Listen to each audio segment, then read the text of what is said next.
आणि गेला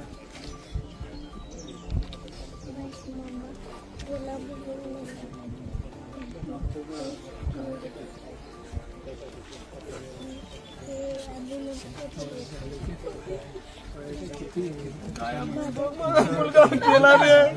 सांगून जात मला माझा पापा तुम्ही नाहीच पाडायला होता नाहीच पाडायला होता मी यार म्हटलं तुमच्या भविष्यासाठीच मी बोलतो ना तुमच्यासाठी बोलते माझ्यासाठी बोलतो तुमच्यासाठी बोलतो मी पासून नका असं बोलतो